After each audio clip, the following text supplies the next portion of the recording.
सबसे पहले इस चैनल के देखने वाले जितने भी श्रोता हैं सबको मेरे तरफ से ढेर सारी शुभकामना दीपावली की, छठ पूजा की और प्रणाम सबको।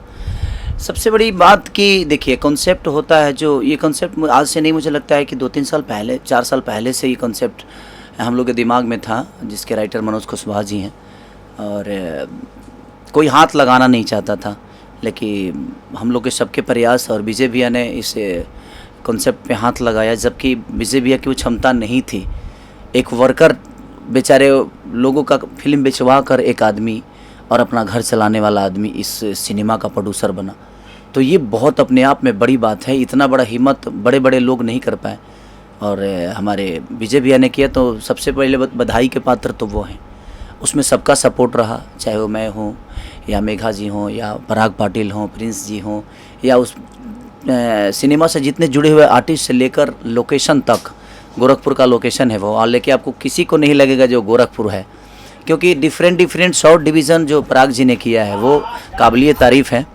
और जहाँ तक ट्रेलर, मुझे भी मेरा डोली सजा के रखना का ट्रेलर इस साल में बहुत ज़्यादा, मुझे लगता है कि इधर 2-3 साल में ट्रेलर का रेशियो किसी का ऐसा नहीं रहा, मेरे ही फिल्मों का, कई सारी फिल्मों का नहीं रहा, लेकिन डोली सजा के रखना का भी बहुत, एक 1 डे शायद 35 लाख लोगों ने देखा था उसको, और ये अभी 1 डे हुआ नहीं है, कल होगा।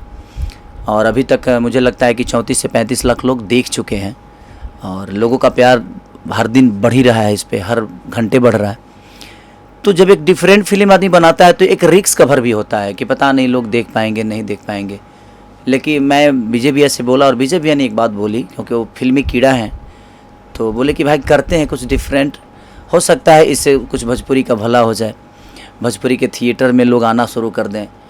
तो हमने कोशिश की है, और डिफरेंट कहानी और आस्था में मुझे लगता है कि यूपी बिहार से ज़्यादा आस्था किसी प्रदेश में नहीं होती है, तो और किसी देश में नहीं होती है, क्योंकि हमारे यहाँ हर रिश्ते का एक पर्व है, त्यौहार है, हम रिश्तों को त्यौहार से जोड़ देते हैं। तो मुझे लगा कि नहीं, ये त्यौहार हमारे भोजपुरी के लिए तो बहुत बड़ा त्यौहार होता है हमारे लिए, छठ पूजा। और छठ पूजा में जिनकी आस्था नहीं है उनको जगाने के लिए कि छठ माँ का महिमा, सूर्य देव का महिमा क्या होता है, पता सबको है, लेकिन हम सिनेमा के माध्यम से जो नहीं जानते हैं उनको भी बताना चाहते हैं। क्योंकि आजकल की जनरेशन जो है अपने गांव से बहुत दूर रहती है और उसको छठ की महिमा तक पता नहीं होता। तो हमने कोशिश की है कि अपने संस्कार को, अपने पर्व को, अपने त्यौहार को अपने सिनेमा के माध्यम से उन तक पहुंचाया जाए और लोगों का जागरूकता इस मुहिम से हो। तो एक मुहिम की तहत है ये, बोल रहा था बोल।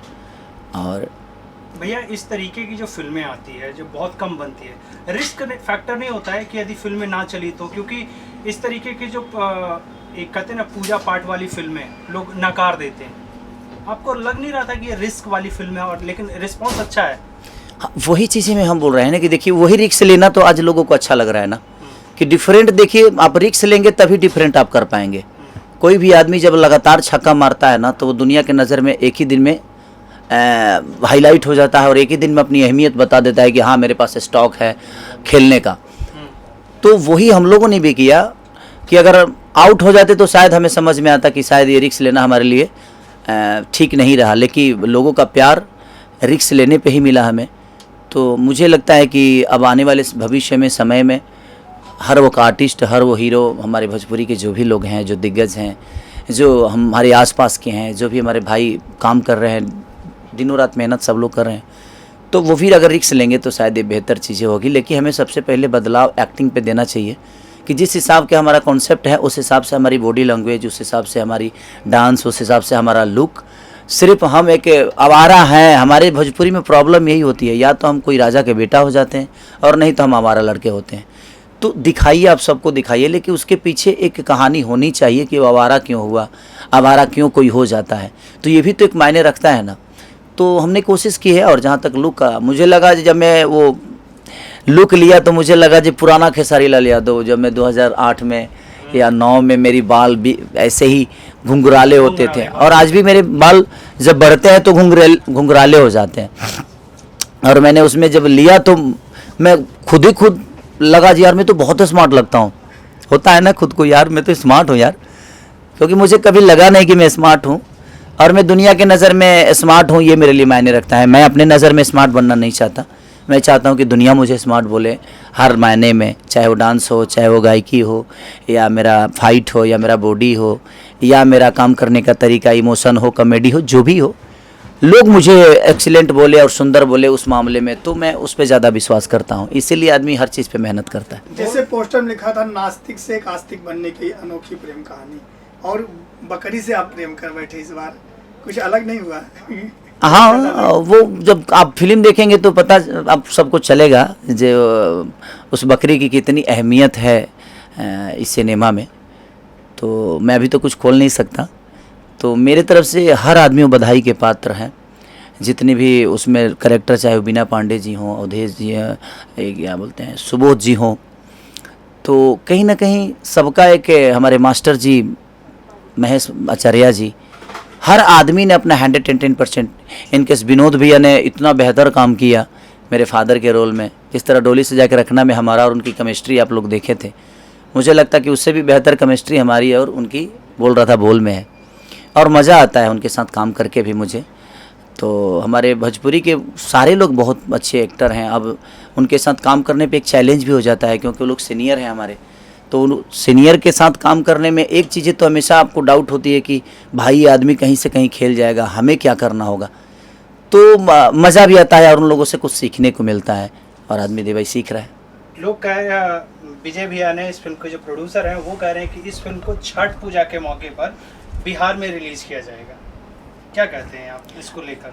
क्योंकि छठ का बहुत महिमा है उस सिनेमा पे, और छठी मैया का एक आशीर्वाद है हम लोग, और छठ पे रिलीज़ हो रही है इसीलिए क्योंकि हमारे यहाँ कहीं ना कहीं छठ महान पर्व माना जाता है, इसीलिए बिहार में छठ पे रिलीज़ हो रही है।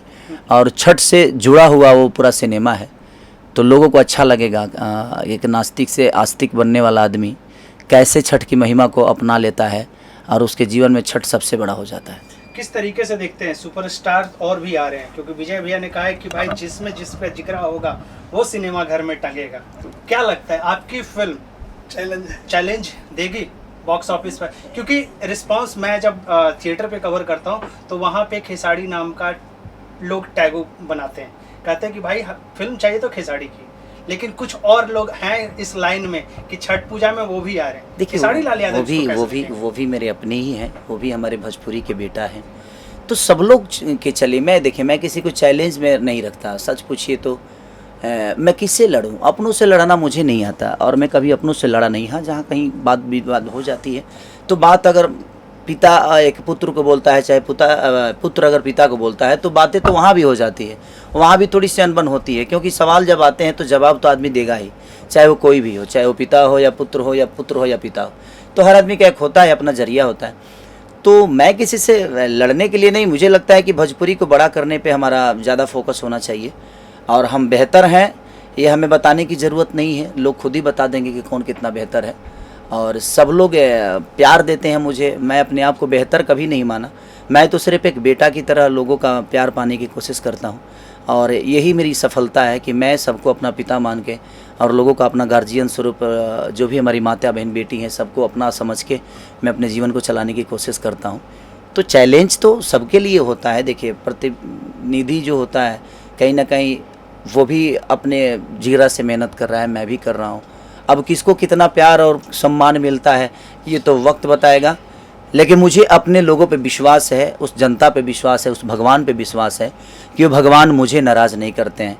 बाकी क्या होता है वो तो आने वाला वक्त बताएगा। सेंटर पे जब हम लोग रिव्यू करते हैं तो एक सवाल पूछा जाता है, बार बार दागा जाता है कि खेसारी लाल यादव थिएटर में प्रमोशन करना बंद कर चुके हैं, वो नहीं आते। इसको लेकर मैं काफ़ी बार झूठ बोल चुका हूँ, मुझे सुनना पड़ जाता है कि भाई खेसारी जी क्यों नहीं आ रहे। इसको लेकर रिएक्शन नहीं, उसका रीज़न है भाई कि हम नहीं जा पाते हैं, क्योंकि थिएटर में हम जाते हैं तो इतनी भीड़ और क्राउड हो जाती है कि वहाँ का प्रशासन हमें सपोर्ट नहीं कर पाता है, और प्रशासन सपोर्ट नहीं करता है तो कुछ उल्टा सीधा चीज़ें हो जाती है, किसी को चोट लग जाती है फ़ोटो सेल्फी लेने के चक्कर में।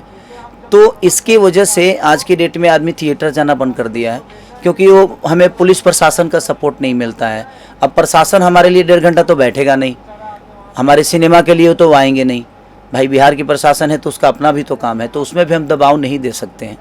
लेकिन जिस दिन बिहार सरकार सिनेमा को लेकर, इंटरटेन को लेकर सक्रिय होगी, तो मुझे लगता है कि हम बहुत जल्दी सबसे मिलने की फिर से कोशिश करेंगे और फिर से जाकर और लोगों का प्यार और नज़दीक से जाकर उनके बीच में सिनेमा देखकर हम अपना सिनेमा का एंजॉय करेंगे। छठ पूजा के लिए कोई मैसेज देना चाहेंगे बोल राधा बोल के लिए fans बस मैं आप सबसे यही कहना चाहता हूँ कि आप अपना प्यार और आशीर्वाद बोल राधा बोल को इतना दीजिए कि हमारी आस्था है उसमें, अब हमारी आस्था कभी कमज़ोर नहीं हुई है। और जहाँ तक छठ पूजा का सवाल है, छठी मैया का आशीर्वाद जिसको भी मिला है वो बहुत बड़ा बना है।